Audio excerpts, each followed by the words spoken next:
Hey there friends, thanks for checking in. There are great discounts right now on handguns chambered in 40 Smith & Wesson. I have two right here. This is my H&K P30 and 40, and this is my recently purchased SIG P226 in 40 Smith & Wesson. I picked this gun up for $400 for a P226 SIG Sauer, and you really can't beat the deal. And I've noticed other 40 Smith & Wesson handguns are going for extremely fair prices, and that's what a lot of gun guys want. They want a fair deal, they want a good price. But the question is, why are so many people shying away from the 40 Smith & Wesson, which is ultimately lowering the price on these handguns for guys like me who actually love the 40?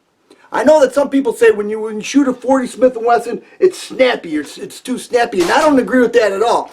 But we have to understand where the 40 originally came from. It's a fairly new round, started in 1990, all because the FBI wanted a 10mm load in a 180 grain bullet. That's where it started. In 1990 they started it. They made a contract with Federal Ammunition to get it going, started up, and then Smith & Wesson took over. Smith & Wesson started making handguns for the 40, and that's why it's called the 40 Smith & Wesson. But I'm going to give you 3 reasons why the 40 is an awesome round. You should not shy away from it, and ultimately you can get great deals like this P226 for $400. The time is now. Don't be scared. The first thing we need to look at is that the 40 Smith & Wesson is a perfect compromise between the 9mm and the 45 ACP in both ballistically and magazine capacity. Let's look at magazine capacity first. Here we have a standard 1911 government size, and the magazine capacity is 8 rounds, which is pretty common with your average 1911. Now I look at that same 226. Here we have a handgun similar size and weight, holds 13 rounds of 40 Smith & Wesson. That's a 5-round increase for an excellent round. We have to consider that. It's very important. You look at some of the Glock 22 holds 15 rounds, even more. So when it comes to that, it's a great compromise. Still get plenty of firepower, the 40 Smith & Wesson handgun.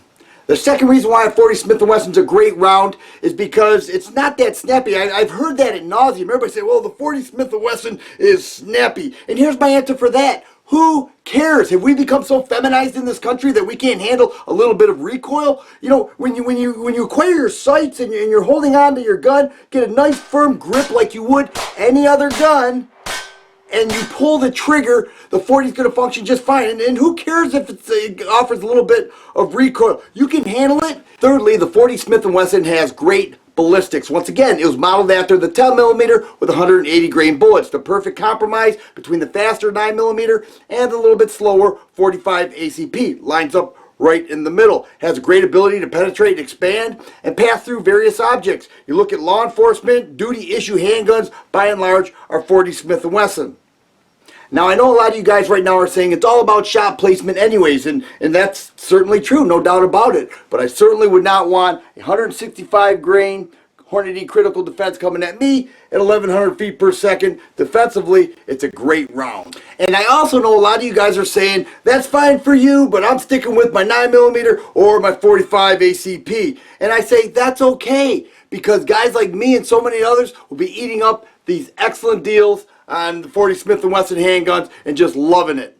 If you like videos like this, please subscribe and share. I always appreciate the thumbs up button. Thanks for watching, and you guys be safe.